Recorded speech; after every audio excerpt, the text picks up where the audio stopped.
ವಿಘ್ನರಾಜನ ಬಿರಿದು ಸ್ತುತಿಸಿ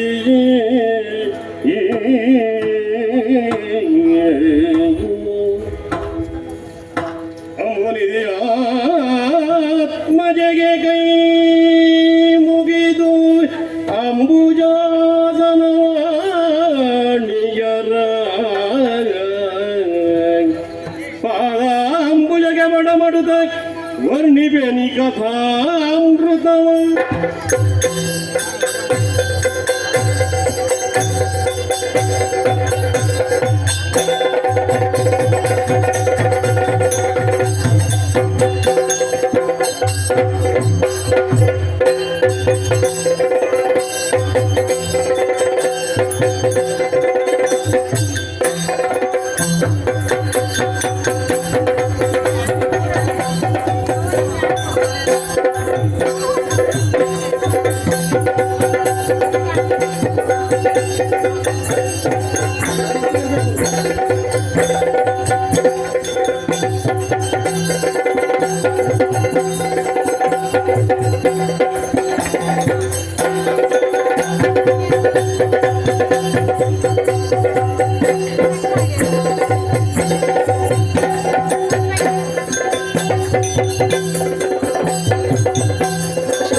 ಏನ ಮಾಡಲಿ ನಾನು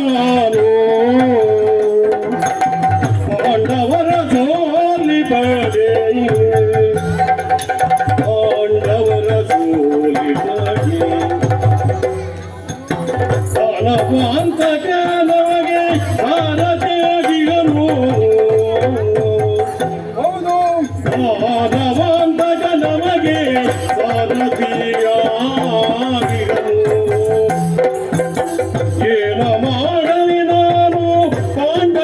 ಸೋಲಿಪಡೆ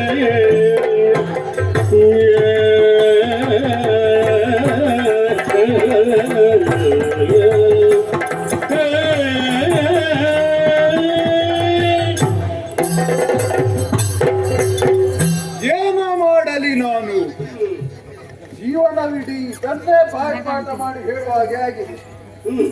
ನಿಷ್ಪಾಂಡವ ಪೃಥ್ವಿ ಎಂಬ ಪಣವನ್ನು ತೊಟ್ಟಂತಹ ನಾನು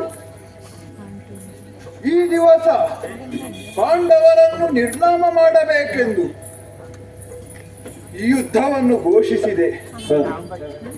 ಆದರೆ ಏನು ಮಾಡುವುದು? ಆ ಕೃಷ್ಣನು ಅವರಿಗೆ ಬೆಂಗಾವಲಾಗಿ ನಿಂತಿದ್ದಾನೆ. ಹಾಗೆ ಅಂತ ಹೇಳಿ ನಮಗೆ ಬಲರಾಮ ದೇವರು ನಮ್ಮ ಪಕ್ಷದಲ್ಲಿರುವುದು ಅಂತ ಇತ್ತು. ಆದರೆ ಕಾರಣಾಂತರಗಳಿಂದಾಗಿ ಪೃಥ್ವಿಯನ್ನು ಸಂಚರಿಸಬೇಕು ಎಂಬ ಕಾರಣಕ್ಕಾಗಿ ಅವರು ಈಗ ಹೊರಟಿದ್ದಾರೆ.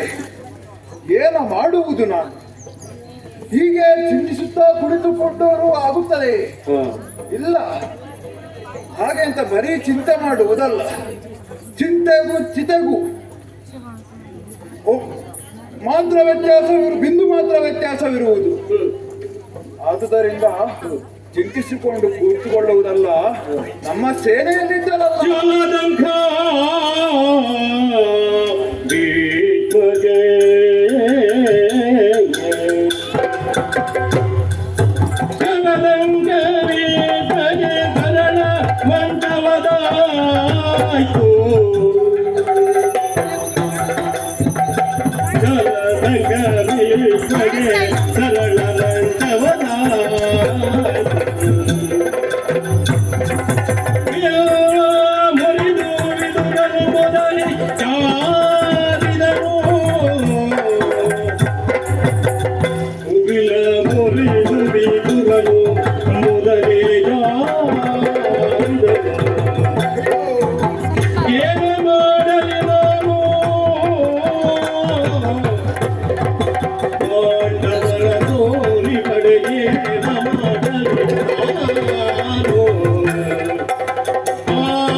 ಯುದ್ಧವನ್ನೇನೋ ಘೋಷಿಸಿ ಆಗಿದೆ.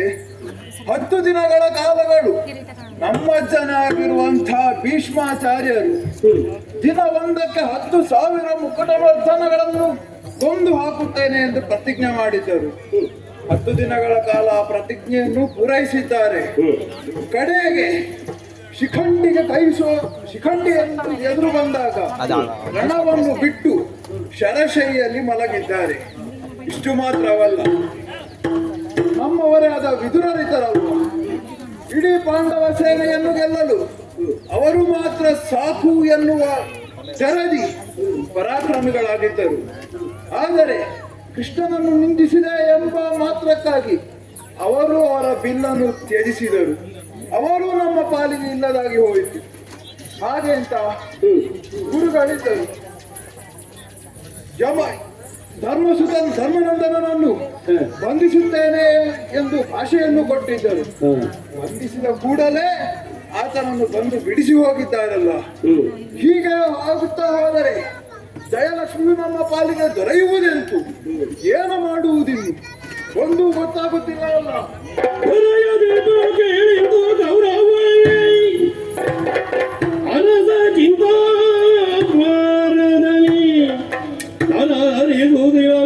ವೇಳಿಯದಲ್ಲಿ ಕುಶಲಜರು ನಡೆ ತಂದು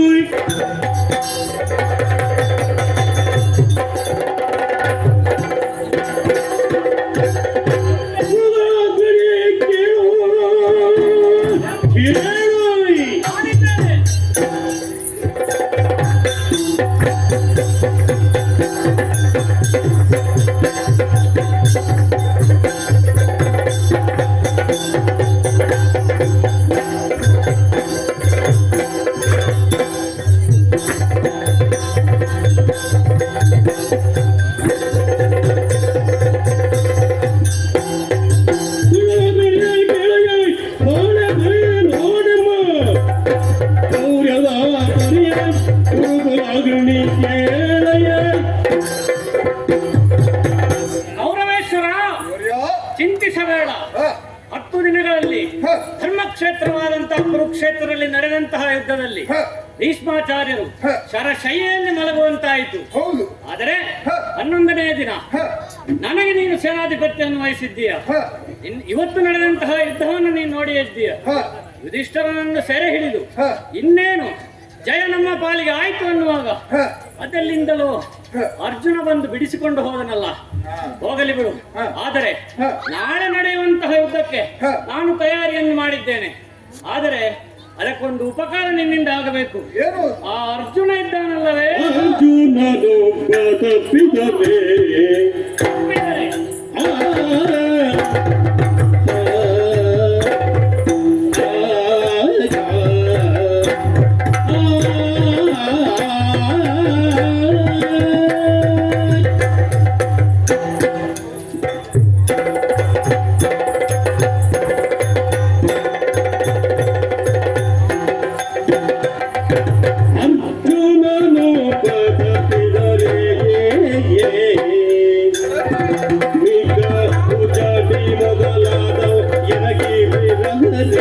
ಅಲ್ಲವೇ ಅಲ್ಲ.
ಗುರುಕುಲಾಗ್ರಣಿಯಾದಂತಹ ಕೌರವೇಶ್ವರ ಓ, ಪಾಂಡವರನ್ನು ಸೋಲಿಸುವ ಚಿಂತೆಯನ್ನು ಬಿಡು. ಹ, ನಾಳೆ ನಡೆಯುವಂತಹ ಯುದ್ಧದಲ್ಲಿ ಹ. ನಾನು ವಿಶೇಷವಾಗಿ ಏನೋ ಒಂದು ಉಪಾಯವನ್ನು ಮಾಡಿದ್ದೇನೆ. ಏನು ವಿಶೇಷ? ಅದನ್ನು ನಿನಗೆ ವಿಷದಪಡಿಸಿದರೆ ಹ. ನಿನ್ನ ಚಿಂತೆ ಹ. ದೂರವಾಗುವುದಂತೂ ಖಂಡಿತ. ಹ.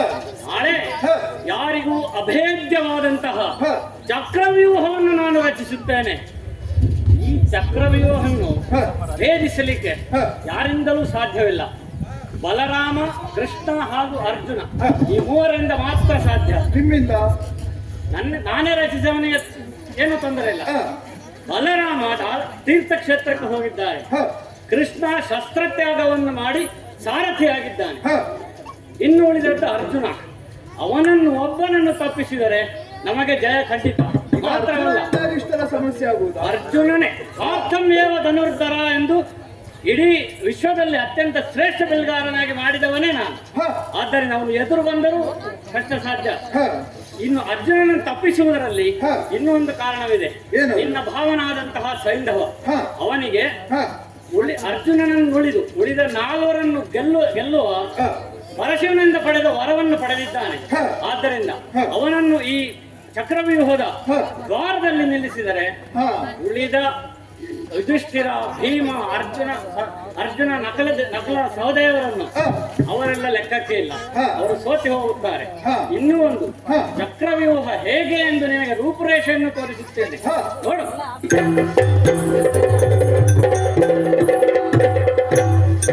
ಇದು ಚಕ್ರವ್ಯೂಹ. ಹ. 7 ಸುತ್ತಿನ ಕೋಟೆ. ಹ. 4 ಸುತ್ತು ಸವ್ಯವಾಗಿಯೂ ಹ. 3 ಸುತ್ತು ಅಪಸವ್ಯವಾಗಿಯೂ ತಿರುಗುತ್ತಾ ಇರುತ್ತದೆ. ಹ. ಮಧ್ಯದಲ್ಲಿ ಹ. ಸ್ವಸ್ತಿಕಾಕಾರದಲ್ಲಿರುವ ಚಕ್ರದ ಕೆಳಗೆ ಹ. ನೀನು ನಿಲ್ಲಬೇಕು.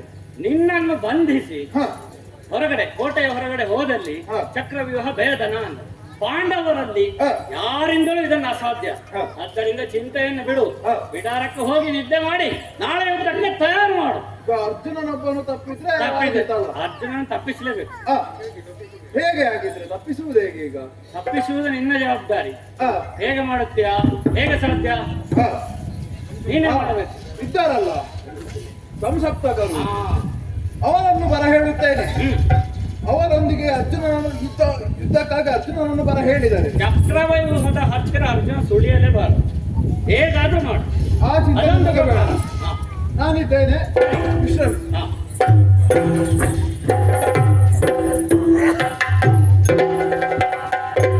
ಹಾಗಾದರೆ ತಡ ಮಾಡುವುದಲ್ಲ. 2 ಒಲೆಗಳು, ಒಂದು ಸಂಸಪ್ತಕರಿಗೆ, ಇನ್ನೊಂದು ಧರ್ಮರಾಯನಿಗೆ ಕಳಿದು ಹೇಳುತ್ತೇನೆ.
ಕ್ಷತ್ರಿಯನಾದವನಿಗೆ ಅಧಿಕಾರ ಸಂಪತ್ತು ಗಳಿಸುವುದು ತಪ್ಪಲ್ಲ. ಆದರೆ ಅಧಿಕಾರ ಸಂಪತ್ತು ಗಳಿಸುವ ದಾರಿ ಯಾವುದು? ತಪ್ಪಿನ ದಾರಿಯಲ್ಲಿ ಅದನ್ನು ಗಳಿಸಬಾರದು. ಜೀವಿತದಲ್ಲಿ ಸೋತು 12 ವರ್ಷ ವನವಾಸ, 1 ವರ್ಷ ಅಜ್ಞಾತವಾಸಕ್ಕೆ ಹೋಗುವಾಗ ನಮ್ಮ ರಾಜ್ಯವನ್ನು ನ್ಯಾಸವಾಗಿ ನನ್ನ ತಮ್ಮನಾದ ದುರ್ಯೋಧನಲ್ಲಿ ಇಟ್ಟಿದ್ದೆ. ಅದನ್ನೆಲ್ಲ ಪೂರೈಸಿ ಪುನಃ ಮರಳಿ ಬಂದಾಗ ನಮ್ಮ ರಾಜ್ಯವನ್ನು ಕೊಡು ಎಂದು ಹೇಳಿದಾಗ ರಾಜ್ಯವನ್ನು ಕೊಡಲಾರೆ ಎಂದು ಹೇಳಿದ್ದಾನೆ. ಪುನಃ ಶ್ರೀಕೃಷ್ಣನನ್ನು ಸಂಧಾನಕ್ಕೆ ಕಳಿಸಿದಾಗ ನಮಗೆ ಅರ್ಧ ರಾಜ್ಯ ಬೇಡ, ಕೊನೆಯ ಪಕ್ಷ 5 ಗ್ರಾಮವನ್ನಾದರೂ ಕೊಡಲೆ ಅಂತ ಕೇಳಿದಾಗ ಸೂಜಿ ಮನೆ ಊರುವಷ್ಟು ಜಾಗವನ್ನು ಕೊಡುವುದಿಲ್ಲ ಅಂತ ಹೇಳಿದ್ದಾನೆ. ಹಾಗಾದರೆ ಯುದ್ಧದ ಮೂಲಕವೇ ಪಡೆಯಲಿ ಎಂದಲ್ಲವೇ ಅರ್ಥ? ಈ ಯುದ್ಧ ಬೇಕಾ? ಯಾಕೆ ಬೇಡ? ಗುರು ಶಿಷ್ಯರ ನಡುವೆ ಯುದ್ಧ, ಅಣ್ಣ ತಮ್ಮಂದರ ನಡುವೆ ಯುದ್ಧ, ತಾತ ಮೊಮ್ಮಗನ ನಡುವೆ ಯುದ್ಧ. ಇಂತಹ ಯುದ್ಧವನ್ನು ಮಾಡಿ ರಾಜ್ಯವನ್ನು ಪಡೆಯಬೇಕೆ? ಹಾಗಾದರೆ ಕ್ಷತ್ರಿಯನಾಗಿ ನಾನು ಹುಟ್ಟಿದ ಮೇಲೆ ಯುದ್ಧಕ್ಕೆ ಬೆನ್ನು ಹಾಕುವುದು ಸರಿಯಲ್ಲ. ಆ ಗೋಪಾಲಕೃಷ್ಣನ ಸಂಕಲ್ಪ ಏನಿದೆ? ಯುದ್ಧವೇ ಆಗಬೇಕು. ಯಾಕಾಗಬೇಕು? ದುಷ್ಟ ಕ್ಷತ್ರಿಯರ ಹರಣಕ್ಕಾಗಿ ಈ ಕುರುಕ್ಷೇತ್ರ ಯುದ್ಧದಿಂದ ಪ್ರಾರಂಭವಾಗಿದೆ. ಭೀಷ್ಮಾಚಾರ್ಯರ ನಂತರ ದ್ರೋಣನ ಸೇನಾಧಿಪತ್ಯದಲ್ಲಿ ಇಂದು ಚಕ್ರವ್ಯೂಹವನ್ನು ರಚಿಸಿದ್ದಾರೆ ಎಂಬ ಸುದ್ದಿಯನ್ನು ನಾನು ಕೇಳಿದೆ. ಚಕ್ರವ್ಯೂಹವನ್ನು ಭೇದಿಸಿ ಪುನಃ ಬರುವುದಕ್ಕೆ ಈ ತನಕ 3 ಮಾತ್ರ ಗೊತ್ತಿದೆ. ಕಾಮಪೀಠ ಬಲ್ಲ ಅಂದರೆ ಹರಿ, ಸಾಕ್ಷಾತ್ ನಮ್ಮ ಶ್ರೀಕೃಷ್ಣ ದೇವರು ಬಲ್ಲ. ಅವನಣ್ಣನಾದ ಬಲರಾಮ ಬಲ್ಲ. ಬಲರಾಮ ಇಲ್ಲಿ ಇಲ್ಲ, ತೀರ್ಥಯಾತ್ರೆಗಾಗಿ ಹೋಗಿದ್ದಾನೆ. ಹೋದರೂ ಹೋಗದಿದ್ದರೂ ನಮ್ಮ ಪಕ್ಷದಲ್ಲಿ ಇಲ್ಲ ಅವನು. 3ನೇನಾದ ನನ್ನ ತಮ್ಮ, ಪಾರ್ಥೇವ ಧನುರ್ಧರ ಎಂದು 3 ಲೋಕದ ಗಂಡನೆಂದು ಕರೆಸಿಕೊಂಡಹ ಅರ್ಜುನ ಅವನು ಇಂದು ನಮ್ಮ ಜೊತೆಯಲ್ಲಿಲ್ಲ. ಯಾಕೆ ಇಲ್ಲ? ಸಂಸಪ್ತಕರು ಉತ್ತರ ಭಾಗದಲ್ಲಿ ಯುದ್ಧವನ್ನು ಮಾಡುತ್ತಾ ಇದ್ದಾರೆ. ಅವರನ್ನು ಎದುರಿಸಲು ಶ್ರೀಕೃಷ್ಣ ಮತ್ತು ಅರ್ಜುನರು ಅಲ್ಲಿಗೆ ಹೋಗಿದ್ದಾರೆ. ಏನು ಮಾಡಲಿ ಎಂದು ಯೋಚಿಸಿದಾಗ ಇಂದ್ರನ ಮೊಮ್ಮಗ ಅಂದರೆ ಅರ್ಜುನ ನಮಗ ಅಭಿಮನ್ಯು ಇದ್ದಾನೆ. ಕೆಲವು ಸಲ ಹೇಳುತ್ತಾ ಇದ್ದಾನೆ, ಚಕ್ರವ್ಯೂಹವನ್ನು ಭೇದಿಸಿ ಒಳಗೆ ಹೋಗಬಲ್ಲೆ ಅಂತ ಹೇಳಿ. ಆದರೆ ಭೇದಿಸಿ ಒಳಗೆ ಹೋಗುವುದು ಸುಲಭ ಮಾತ್ರ ಅಲ್ಲ, ಪುನಃ ಹೊರಗೆ ಬರುವುದು ಕಷ್ಟವಿದೆ. ಆದರೆ ಹೋಗುವುದಕ್ಕೆ ಮಾತ್ರ ಬಲ್ಲವನು ಅವನು. ಹಾಗಾಗಿ ಏನು ಮಾಡಲಿ ಇಂದು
ನಡೆದಿರುವ ವರ್ತಮಾನವನ್ನು ತಿಳಿದೆ.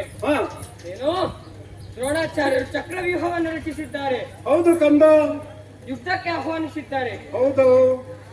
ಪಾರ್ಥ ನಂದನನಾದ ನಾನು ಅಭಿಮನ್ಯು ಆ ಚಕ್ರವ್ಯೂಹವನ್ನು ಭೇದಿಸಿ ಕೌರವರನ್ನು ತತ್ತರಿಸಿ ಬರುತ್ತೇನೆ. ಕೊಡುಪಡೆ ಚಕ್ರವ್ಯೂಹ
ಚಕ್ರವ್ಯೂಹವಾಗಲಿ ಪದ್ಮವ್ಯೂಹವಾಗಲಿ ಈ ಎಲ್ಲ 7 ವ್ಯೂಹಗಳನ್ನು ಭೇದಿಸುವ ಚಮತ್ಕೃತಿಯನ್ನು ನಾನು ಹೊಂದಿದ್ದೇನೆ.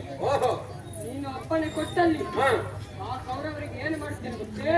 ಏನು ಮಾಡ್ತೀನಿ ಅಂದ್ರೆ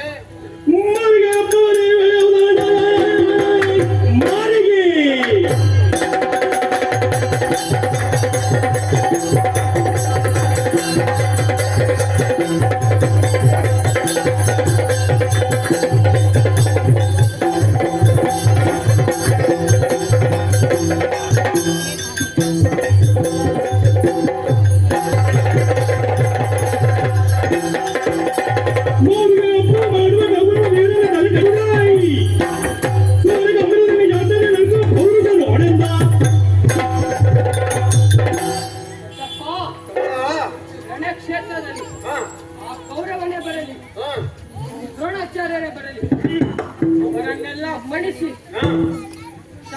ಶಾಕಿನಿಗಳಿಗೆ ಭಾರಿ ಹಬ್ಬವನ್ನು ಮಾಡುತ್ತೇನೆ. ಕೊಡೋಪ್ಪಣೆ. ಮಗನೇ ಕೇಳು ಕೋಲಾಗ್ನಿಯಗ ಹೋಗ ಮಗುದಗಿ ಬಲ ಜಗದಗಿ ಸೋಡೆಯೊಳು ಬಲಿದಾಡಬಹುದು ವಿಘಟನ ಪ್ರಿಯ ಬಾಯ ಒಪ್ಪುಗದು ಬಬಲು ಹೋಗುವದ ಸಾಧ್ಯ ಚಕ್ರವ್ಯೂಹವನು ಎಂದು ಕೋಪೆಯು ಮಗನೇ ಚಕ್ರವ್ಯೂಹಕ್ಕೆ ಎಂದು ಕೋಪೆ ಕೋಪೆ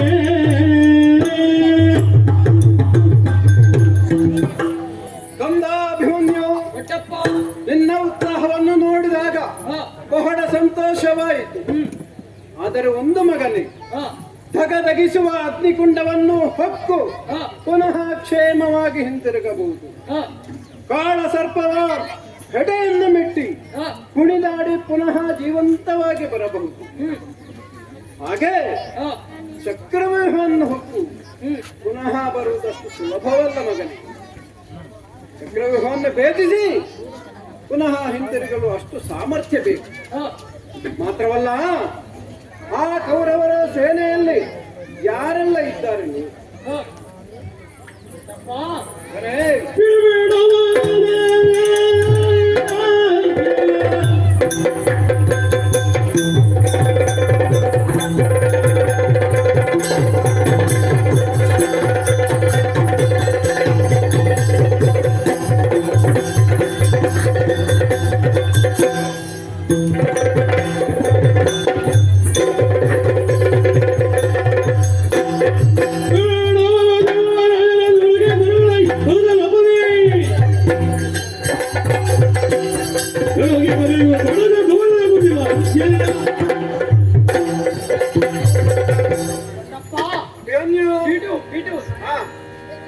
ಕುರಿಮರಿಗಳು ಸಿಂಹವನ್ನು ಕೆಣಕಿದರೆ ಏನಾದೀತು?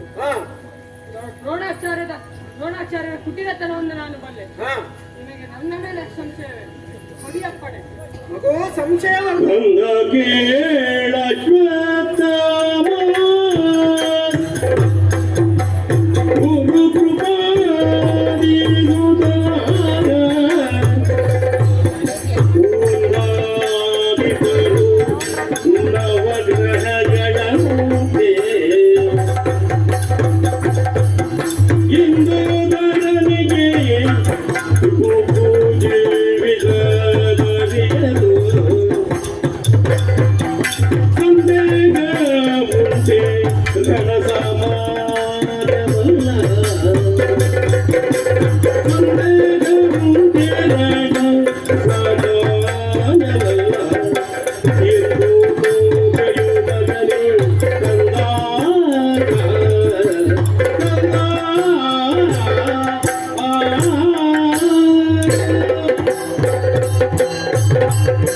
ಅಭಿಮನ್ಯು, ಚಕ್ರವ್ಯೂಹವನ್ನು ಭೇದಿಸುವ ಬಗ್ಗೆ ನಿನ್ನ ಮೇಲೆ ಎಳ್ಳಷ್ಟು ಸಂಶಯ ನನಗಿಲ್ಲ.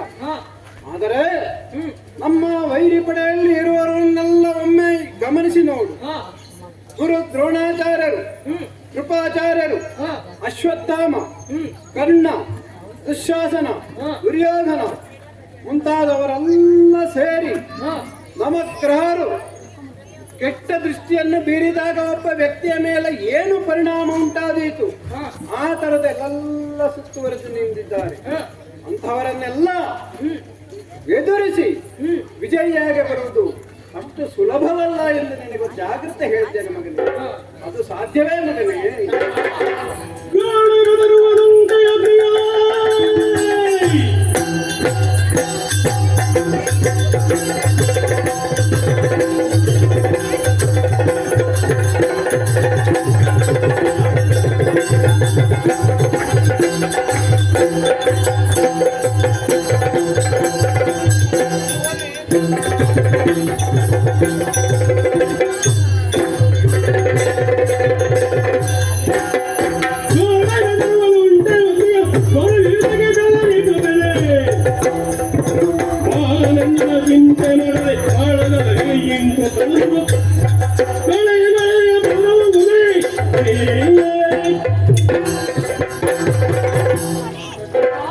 ಅಭಿಮನ್ಯು, ತಂಪಾದ ಗಾಳಿಗೆ ಬೆವರುವುದುಂಟೆ.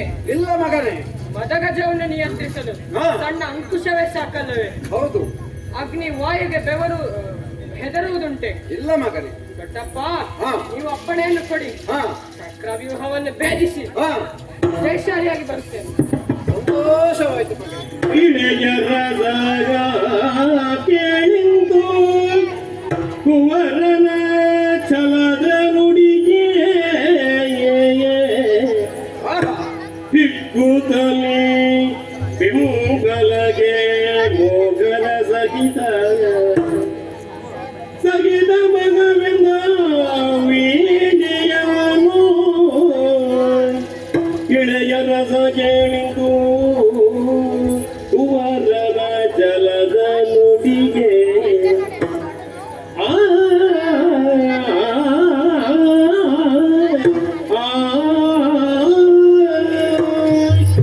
ಮಗನೇ ದೊಡ್ಡಪ್ಪ, ಅಭಿಮನ್ಯು, ಹಾ. ಇಷ್ಟು ಎಳೆಯ ವಯಸ್ಸಿನಲ್ಲಿ ಎಂತಹ ಶೌರ್ಯ ಭರಿತವಾದ ಮಾತುಗಳನ್ನಾಡಿದ್ದೀಯ. ಹಾ. ನನ್ನ ಹೃದಯ ತುಂಬಿಕೊಂಡಿದೆ. ಹಾ. ನೀನು ಚಕ್ರವ್ಯೂಹವನ್ನು ಭೇದಿಸಲು ಹೊರಡುತ್ತೇನೆಂದು ಹೇಳಿದಾಗ ಕ್ಷತ್ರಿಯ ಕುಮಾರನಾಗಿ ಅದು ಮಾಡಲೇಬೇಕಾದ ಕರ್ತವ್ಯ. ಹಾ. ಹಾಗೆಂದು ಹೇಳಿದರೆ ಇನ್ನೊಂದೊಬ್ಬನನ್ನೇ ಬಿಡುವುದಲ್ಲ. ನಿನ್ನ ಸಹಾಯಕ್ಕಾಗಿ ನಾವೆಲ್ಲರೂ ನಿನ್ನ ಜೊತೆಯಾಗಿ ಬರುತ್ತೇವೆ. ಹಾಗಾಗಿ ರಣವೀರ್ಯವನ್ನು ನೀಡುತ್ತಾ ಇದ್ದೇನೆ. ಗೋಪಾಲಕೃಷ್ಣನ ಧೈರ್ಯ.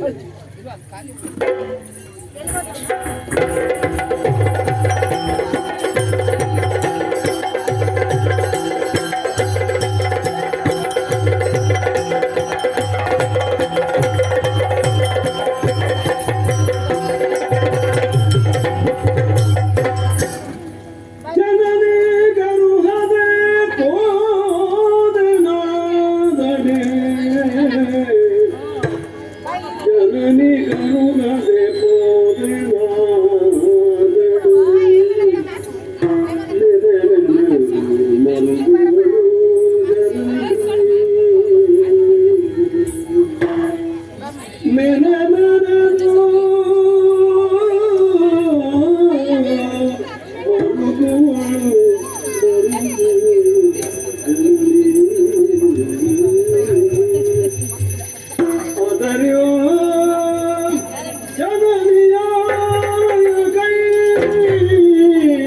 ಹರಕೆಯು ಪಡೆದ ತೆರಳುವೆ ಹರಕೆಯು ಪಡೆದ ತೆರಳುವೆ ತೆರಳುವೆ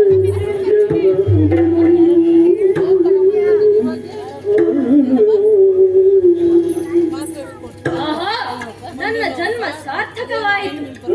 ದೊಡ್ಡಪ್ಪನಿಂದ ಆಶೀರ್ವಾದವನ್ನು ಪಡೆದು ಧನುಷರಗಳನ್ನು ಧರಿಸಿ ರಣಕ್ಷೇತ್ರಕ್ಕೆ ತೆರಳಲು ಉತ್ಸುಕನಾಗಿದ್ದೇನೆ. ತಡವೇಕೆ, ಮಣಿಮಯ ರಥವನ್ನೇರಿ ಹೊರಡುತ್ತೇನಂತೆ. ಇಲ್ಲ ಇಲ್ಲ, ನಾನು ಉತ್ಸಾಹದಿಂದ ಹೊರಡುವೆ. ಆದರೆ ನನ್ನ ಕರ್ತವ್ಯವನ್ನು ಮರೆಯಬಾರದು. ನನ್ನ ತಂದೆಯವರು ಸಮಶಕ್ತಗರೊಡನೆ ಯುದ್ಧಕ್ಕೆ ತೆರಳಿದ್ದಾರೆ.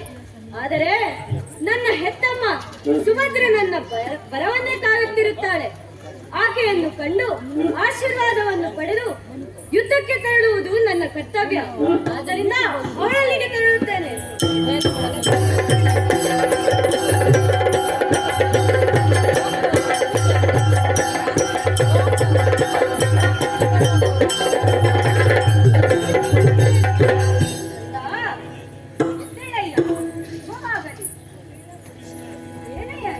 ಎತ್ತಗಮನ ಬಾಲ ಸುಶೀಲ ಎತ್ತಗಮನ ಬಾಲ ಸುಶೀಲ ಎತ್ತಗಮನ ಬಾಲ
ಕಂದ ಅಭಿಮನ್ಯು, ಶುಭವಾಗಲಿ ನಿನಗೆ.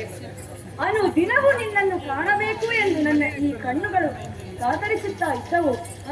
ಬಿಗದಪ್ಪಿ ನಿನ್ನನ್ನು ಮುದ್ದಾಡಬೇಕು ಎಂದು ನನ್ನ ಈ ಕರಗಳು ಹಮ್ಮಲಿಸುತ್ತಾ ಇತ್ತು. ಆದರೆ ಕುರುಕ್ಷೇತ್ರದಲ್ಲಿ ನಡೆಯುತ್ತಿರುವಂತಹ ಸಂಗ್ರಾಮದ ವಿಚಾರವನ್ನು ಕೇಳಿದಾಗ ಮನಸ್ಸಿನಲ್ಲಿ ಒಂದು ರೀತಿಯ ಕಳವಳವಾಗುತ್ತಾ ಇತ್ತು. ಎಲ್ಲಿ ಹೋದ ನನ್ನ ಕಂದ ಎನ್ನುವ ಹಾಗೆ. ಆದರೆ ನಿನ್ನ ಕುದುರೆಯ ಕುರಪುಟದ ಶಬ್ದವನ್ನು ಕೇಳಿದಾಗ ನನ್ನ ಮಗ ಅಭಿಮನ್ಯು ನನ್ನ ಅಂತಃಪುರದೆಡೆಗೆ ಬಂದಿದ್ದಾನೆ ಎಂದು ನನಗೆ ಸಂತೋಷವಾಯಿತು. ಕಂದ, ಅಮ್ಮ, ಏನೋ ಇದು?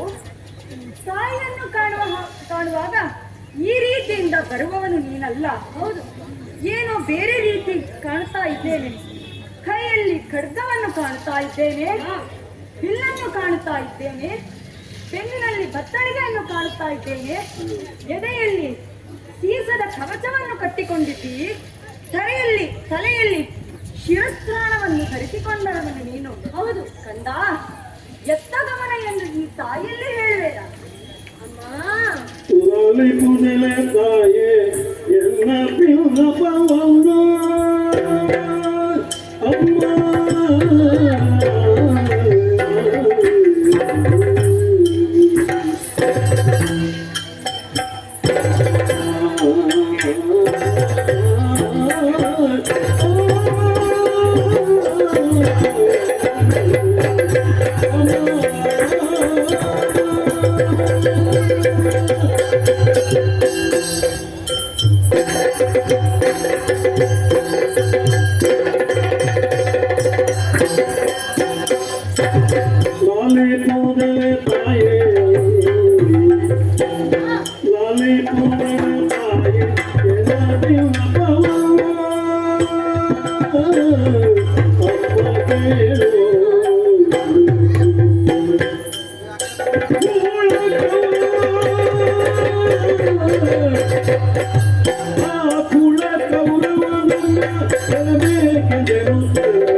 ಕುರುಕ್ಷೇತ್ರ ಯುದ್ಧದಲ್ಲಿ ಕೌರವರು ಪಾಂಡವರ ವಿರುದ್ಧ ನಡೆಯುತ್ತಿರುವ ಯುದ್ಧದ ಬಗ್ಗೆ ನೀನು ತಿಳಿದಿದ್ದೇ ಅಲ್ಲವೇ? ಚೆನ್ನಾಗಿ ತಿಳಿದಿದ್ದೇನೆ. ಇನ್ನು ಆ ಕೌರವನು ನಮ್ಮನ್ನು ಗೆಲ್ಲಬೇಕೆಂಬ ಹಂಬಲದಿಂದ ದ್ರೋಣಾಚಾರ್ಯರೊಂದಿಗೆ ಸೇರಿ ಏನು ಮಾಡಿದ್ದಾನೆ ಗೊತ್ತೇ?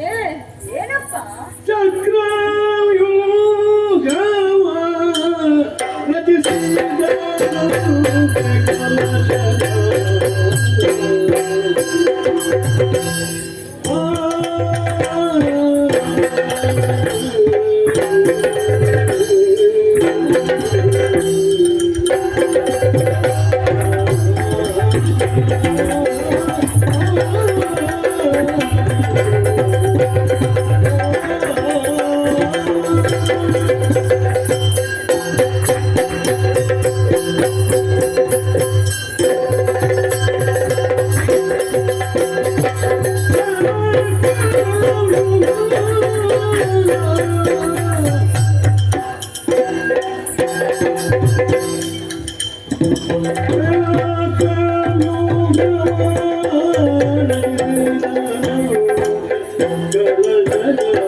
ದೊಡ್ಡಪ್ಪನು ಈ ವಿಷಯವನ್ನು ತಿಳಿದು ಚಿಂತಿಸುತ್ತಿರಬೇಕಾದರೆ ಅವರಲ್ಲಿಗೆ ತೆರಳಿ ಅವರನ್ನು ಸಂತೈಸಿ ರಣವೀರ್ಯವನ್ನು ಪಡೆದು ಯುದ್ಧಕ್ಕೆ ಹೊರಡಲು ನಿರ್ಧರಿಸಿದ್ದೇನೆ.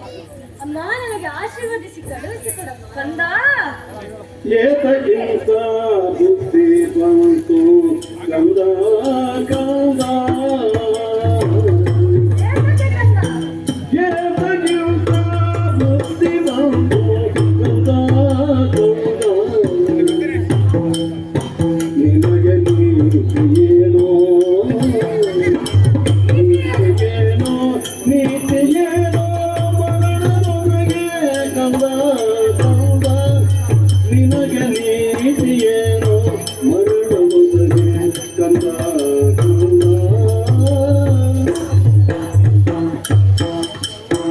ಎದಕ್ಕಿಂತ ಬುದ್ಧಿ ಬಂತು ಕಂದ ಮಗನೇ. ಅಭಿಮನ್ಯು, ನೀನಾಡಿದಂತಹ ಮಾತನ್ನು ದೇಹವಿಡೀ ಕಿವಿಯಾಗಿ ಕೇಳಿಸಿಕೊಂಡವಳು ನಾನು. ನಿನ್ನ ಮಾತನ್ನು ಕೇಳಿದಾಗ ಕಾದ ಸೀಸವನ್ನೇ ನನ್ನ ಕಿವಿಗೆ ಎರಚಿದಾಗೆ ಆಯಿತು. ಯಾಕಮ್ಮ, ಏನು ಹೇಳುತ್ತಾ ಇದ್ದಿ? ಚಕ್ರವ್ಯೂಹವನ್ನು ಭೇದಿಸುವುದಕ್ಕೆ ದೊಡ್ಡಪ್ಪನಲ್ಲಿ ಆಶೀರ್ವಾದವನ್ನು ಪಡೆದು ಹೌದಮ್ಮ ನಿನ್ನ ತಾಯಿ ಬಳಿಯಲ್ಲಿ ಬಂದೆಯಾ ಕಂದ? ಹೌದಮ್ಮ. ಕಂದ, ಇದು ಸರಿಯಲ್ಲ. ಒಂದು ಕಾರ್ಯವನ್ನು ಮಾಡುವುದಕ್ಕೆ ಮುಂಚಿತವಾಗಿ ನಾವು ಯೋಚನೆಯನ್ನು ಮಾಡಬೇಕು. ಅದು ಸರಿಯೇ ತಪ್ಪೇ ಎನ್ನುವ ಹಾಗೆ. ಆದರೆ ನೀನು ಇದಾವುದನ್ನು ಚಿಂತಿಸದೆ ಅಪ್ಪಣೆಯನ್ನು ಆಶೀರ್ವಾದವನ್ನು ಪಡೆಯುವುದಕ್ಕೆ ಕೇಳುತ್ತಾ ಇದ್ದಿ ಕಂದ. ಅಭಿಮನ್ಯು, ಚಕ್ರವ್ಯೂಹದಲ್ಲಿ ಯಾರೆಲ್ಲ ಇದ್ದಾರೆ ಎಂದು ನಿನಗೆ ಅರಿವುಂಟೆ? ಕೌರವಾದಿಗಳು ಅಷ್ಟೇ ಅಲ್ಲದೆ ನಿನ್ನ ತಂದೆಯ ವಿರೋಧಿಯಾದಂತಹ ಕೌರವ ಕರ್ಣನು ಇದ್ದಾನೆ ಕಂದ. ಕರ್ಣನು ಇದ್ದಾನೆ. ಅಮ್ಮ, ಹೆದರಿದರೆ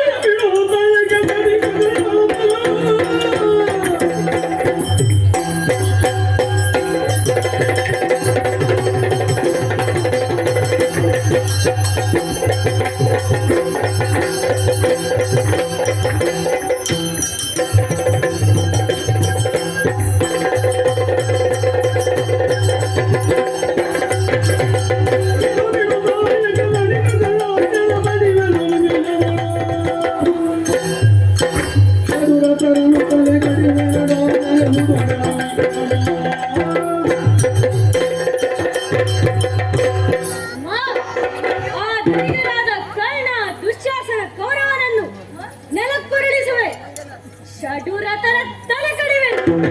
ದ್ರೋಣಾಚಾರ್ಯ ಬೆಕ್ಕಸು ಬೆರಳಾಗುವಂತೆ ಮಾಡುತ್ತೇನಮ್ಮ. ಆಶೀರ್ವದಿಸಿ ಕಳುಹಿಸಿಕೊಡಲ್ಲ. ಬೇಡ ಕಂದ ಬೇಡ. ಸರಸವಲ್ಲ ಸಮರವಿರುವುದು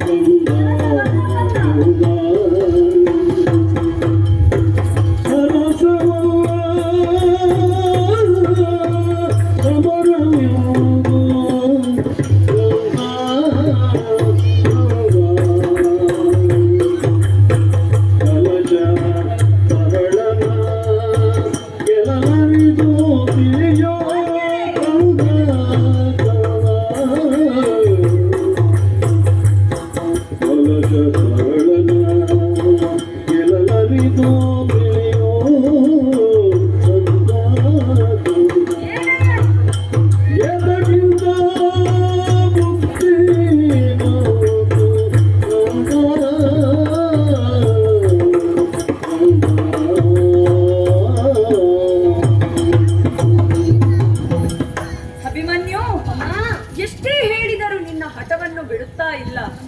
ನನ್ನ ಹೆಗಲೆತ್ತರಕ್ಕೆ ನಿಂತವನನ್ನು ಆದರೂ ತಾಯಿಯ ಮಾತನ್ನು ಕೇಳುತ್ತಿ ಎಂದು ನಾನು ನಂಬಿಕೊಂಡಿದ್ದೇನೆ. ಏನು ಹೇಳುತ್ತಾ ಇದ್ದಿ?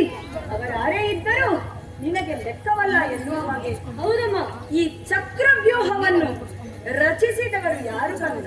ದ್ರೋಣಾಚಾರ್ಯರಮ್ಮ. ಆ ದ್ರೋಣಾಚಾರ್ಯರೇ ಒಂದು ಶಪಥವನ್ನು ತೊಟ್ಟಿದ್ದಾರೆ. ಒಂದು ವೇಳೆ ಪಾಂಡವರು ಯಾರೇ ಬಂದರೂ ಅವರನ್ನು ಉಳಿಸುವುದಿಲ್ಲ.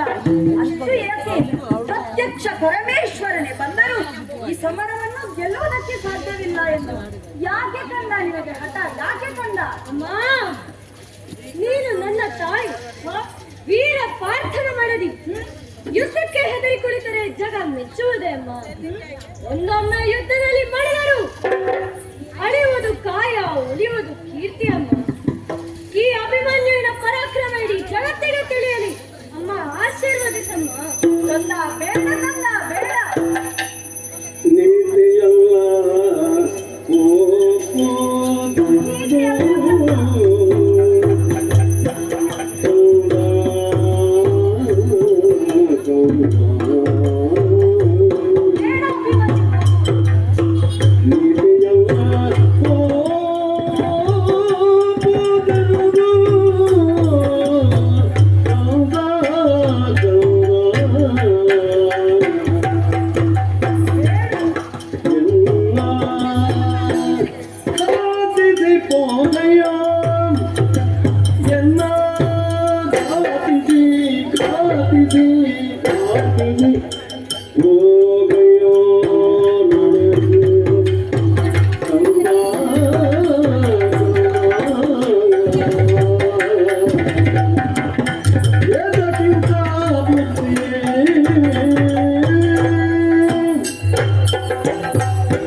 ನೀನು ಕೇಳುತ್ತಾ ಇಲ್ಲ.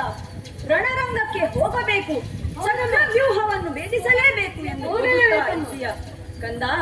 ನಿನ್ನ ದೊಡ್ಡಪ್ಪನಾದಂತಹ ಭೀಮಸೇನರು ಚಕ್ರವ್ಯೂಹವನ್ನು ಭೇದಿಸುವುದಕ್ಕೆ ಮುಂದಾದರೂ ಹಾಗೆ ಹಿಂದಿರುಗಿದರು. ಯಾಕೆ? ಸಾಧ್ಯವಿಲ್ಲ ಎಂದು ಕಾರಣಕ್ಕೆ. ಆದರೆ ನೀನು ಸಣ್ಣವನಾದ ನಿನಗೆ ಇಷ್ಟು ಸಾಹಸ ಬೇಕೆ?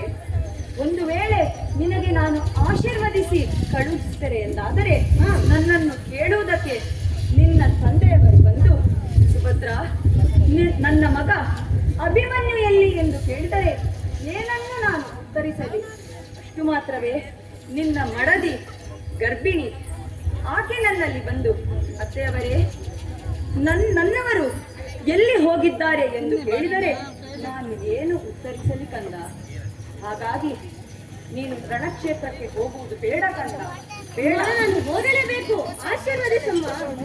ಹಾಗಾದರೆ ನನ್ನ ಮಾತನ್ನು ನೀನು ಕೇಳುವುದಕ್ಕೆ ನೀನು ಸಿದ್ಧನಿಲ್ಲ. ಕೈಯಲ್ಲಿ ಹಿಡಿದಿರುವುದು ಏನೋ ಖಡ್ಗ. ಯಾರನ್ನು ಕಡಿಯುವುದಕ್ಕಾಗಿ? ಶತ್ರುಗಳ ತಲೆ ಕಡಿಯುವುದಕ್ಕಾಗಿ. ನೀನು ಯುದ್ಧ ಕ್ಷೇತ್ರಕ್ಕೆ ಹೋಗುವುದು ಬೇಡ ಎಂದು ತಡೆಯುತ್ತಿರುವಂತಹ ನಿನ್ನ ತಾಯಿ ನಾನೇ ಮೊದಲ ವೈರಿ. ಹಾಗಾಗಿ ನನ್ನ ತಲೆಯನ್ನು ಕತ್ತರಿಸಿ ಯುದ್ಧ ಕ್ಷೇತ್ರಕ್ಕೆ ಹೋಗು ಕಂದ, ಯುದ್ಧ ಕ್ಷೇತ್ರಕ್ಕೆ ಹೋಗು.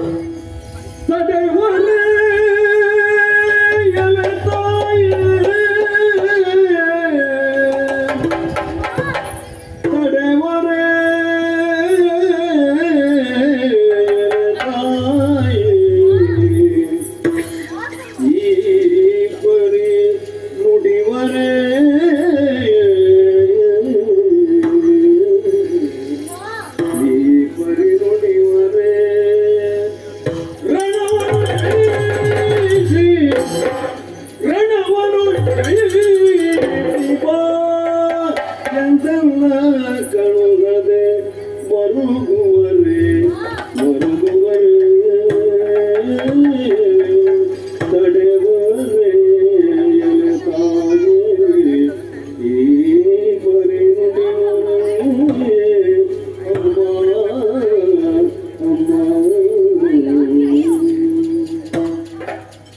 ಅಮ್ಮ ಅಮ್ಮ ಅಮ್ಮ, ನನ್ನ ನಿರ್ಧಾರದಿಂದ ಹಿಂದೆ ಸುರಿಯಲು ಹೇಳುತ್ತಿರುವೆಯಾ? ಯಾಕಮ್ಮ ನಿನ್ನ ಮಗ ರಣ ಹೇಳಿಯಂತೆ ಅಡಗಿ ಕುಳಿತಿರುವುದು ನಿನಗೆ ಶೋಭೆ ಅಮ್ಮ. ಹಾಗೆ ಹೇಳದಿರು. ರಣೋತ್ಸಾಹದಿಂದ ಹೊರಟ ಮಗನನ್ನು ಹುರಿದುಂಬಿಸಿ ಕಳುಹಿಸಬೇಕಾದ ನೀನು ಈ ರೀತಿ ನಿರುತ್ಸಾಹದಿಂದ ಕುಗ್ಗಿಸಬಹುದೇ ಅಮ್ಮ? ನಿನ್ನ ಆಶೀರ್ವಾದವೇ ನನ್ನ ಪಾಲಿನ ಶ್ರೀರಕ್ಷೆ ಅಮ್ಮ. ದುಃಖವನ್ನು ಬಿಡಮ್ಮ. ಒಂದು ವೇಳೆ ಯುದ್ಧದಲ್ಲಿ ಮಡಿದರು ಸಿಗುವುದು ವೀರ ಸ್ವರ್ಗ ಅಮ್ಮ. ನಾವಾದರೂ ಹೋರಾಡುತ್ತಿರುವುದು ಯಾವುದಕ್ಕಾಗಿ? ಧರ್ಮ ರಕ್ಷಣೆಗಾಗಿ, ಭರತ ಖಂಡದ ಅಖಂಡತೆಗಾಗಿ, ಭಾರತ ಮಾತೆಗಾಗಿ ಅಮ್ಮ. ಇಂದಿನ ಯುದ್ಧಕ್ಕೆ ಈ ಅಭಿಮನ್ಯು ಅನಿವಾರ್ಯ. ನನ್ನನ್ನು ಕಳುಹಿಸಿಕೊಡಮ್ಮ. ಸುರೇವ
ಪರಸನಂಗ್ರಿಗೆ ಮಾಡಿದ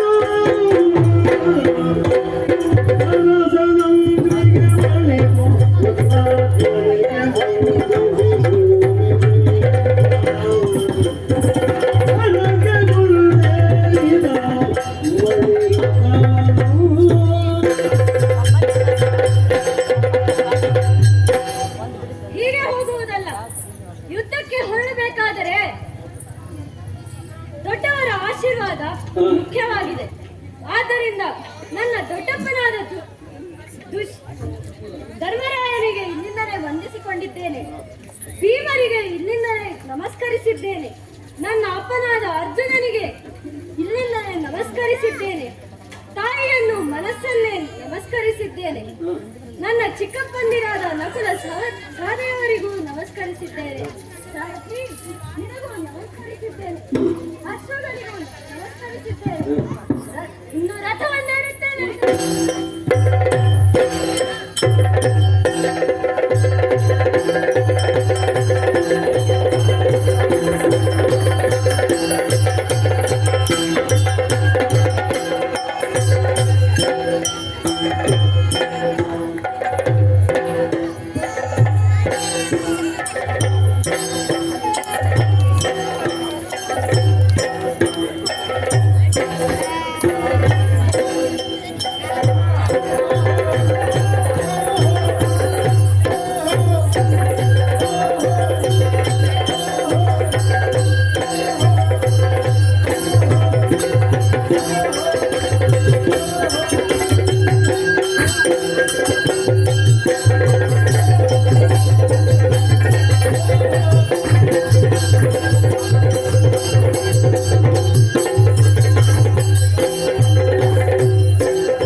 ಮಗು ಬಲಿರೆ ಶಾಬಾಷ್. ಒಲವು ಪಾರ್ಥನ ಅಣುಗ. ಕುಲಕ್ಕೆ ನಿನ್ನಂಥವರೊಬ್ಬರಿದ್ದಾರೆ. ಕುಲದ ಕೀರ್ತಿಗೆ ಸಾಕು. ಆದುದರಿಂದ ಹೇಳುತ್ತಿದ್ದೇನೆ, ನೀನಿನ್ನು ಸಣ್ಣ ಹುಡುಗ, ಬಾಳಿ ಬದುಕಬೇಕಾದವ. ಸುಮ್ಮನೆ ಇಲ್ಲಿ ಬಂದು ಇಷ್ಟು ಕೆಲಸ ಮಾಡಿ ನಿನ್ನ ಹಸುವನ್ನು ನೀಗಿಸಬೇಡ. ಕೆಲವು ಅಣುಗ ಸುಮ್ಮನೆ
ಹಾ. ನಿಮಗೆ ಧೈರ್ಯವಿದ್ದಾರೆ ಇದನ್ನು ಭೇದಿಸಿ ಹೊರಗಡೆ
ಅಭಿಮನ್ಯು ಕುಮಾರ, ಸೋತೆವು ಸೋತೆವು ಸೋತೆವು, ನೀನೇ ಗೆದ್ದವ.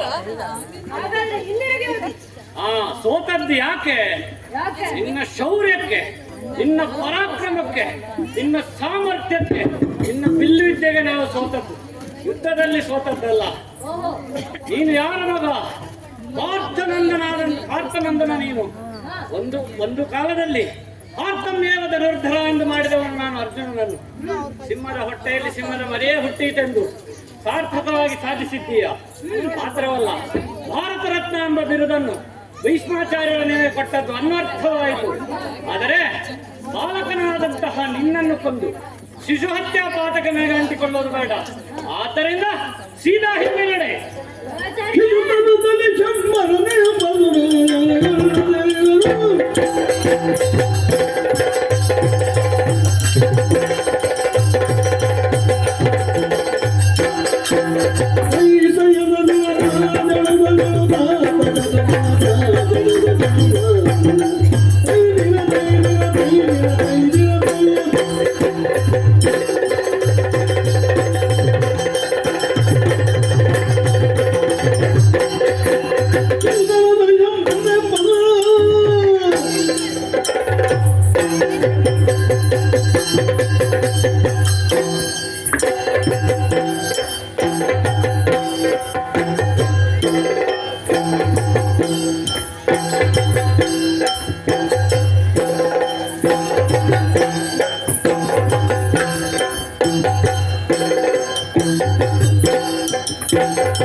ದ್ರೋಣಾಚಾರ್ಯರೇ, ಮೊದಲಾಗಿ ವಂದಿಸಿಕೊಂಡಿದ್ದೇನೆ. ಹಿಂದೆ ಶಂಬರ ಎಂಬ ಅಸುರನನ್ನು ಮನ್ಮಥನ ಸಣ್ಣದಿರುವಾಗಲೇ ಕೊಂದಿಲ್ಲವೇ? ಆದ್ದರಿಂದ ಇಲ್ಲಿ ಸಣ್ಣವರು ದೊಡ್ಡವರು ಯಾರೆಂದು ನೋಡಿ ಬಿಡೋಣ. ಬನ್ನಿ.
ಬೆಂಕಿಯ ಚೆಂಡಿನಂತೆ ಈ ಚಕ್ರವ್ಯೂಹವನ್ನೇ ಭೇದಿಸಿ ಬಂದಿದ್ದೀಯಲ್ಲ, ಮೆಚ್ಚಿದ್ದೇನೆ.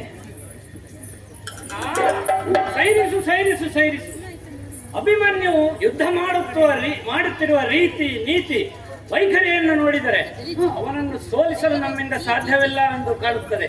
ಹೌದು, ನನ್ನೊಡನೆ ಸೆಣಸಿ ನನ್ನ ಹೆಬ್ಬರಳಿಗೆ ಗಾಯವನ್ನು ಮಾಡಿದ್ದಾನೆ. ಆದ್ದರಿಂದ ಏನಾದರೂ ಮಾಡಿ ಅವನನ್ನು ಸೋಲಿಸಬೇಕಲ್ಲ. ಏನು ನಿನ್ನ ಉಪಾಯ?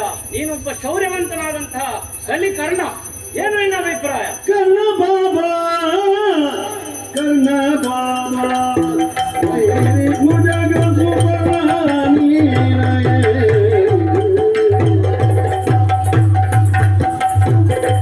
ಸಡೆಯದೆ ಪೂರ್ಣ ಯೌರ್ಯ ಮುಕ್ಕಡಿ ಗೈಯೋ ಕರ್ಣ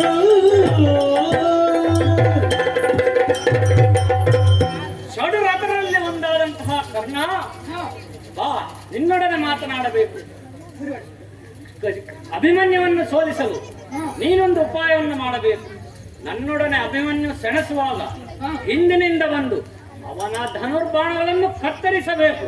ಬೇಡ ಗುರುಗಳೇ, ಇದು ನೀತಿಯೇ? ಇದು ಧರ್ಮದ ಯುದ್ಧ. ಇಲ್ಲಿ ಮೋಸ ಮಾಡುವುದು ಸರಿಯೇ? ಕರ್ಣ, ಪಾಪ ಪುಣ್ಯ ಧರ್ಮ ನೀತಿ ಎಲ್ಲ ಕೌರವನಾದಂತಹ ಅವನಿಗೆ ಸಲ್ಲುವುದು. ಅದಲ್ಲದೆ ನಾವು ನಡೆಸುತ್ತಿರುವುದು ಚಕ್ರವ್ಯೂಹದ ಯುದ್ಧ. ಆದ್ದರಿಂದ ಏನಿದ್ದರೂ ಕೌರವನಿಗೆ ಅದು ಸಲ್ಲುವುದು. ಯೋಚಿಸಬೇಡ. ಬೇಡ ಗುರುಗಳೇ, ಇದನ್ನು ನಾನು ಮಾಡುವುದಿಲ್ಲ. ಸೇನಾಧಿಪತಿಯಾದಂತಹ ದ್ರೋಣಾಚಾರ್ಯರ ಆಜ್ಞೆ ಇದು. ನೀನು ಮಾಡೋ ತಪ್ಪದ್ದು. ಸರಿ ಗುರುಗಳೇ, ಅಪ್ಪಣೆ ಅಂತ.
ಬೆಳಲಿ ಪತ ಮೈಗೆ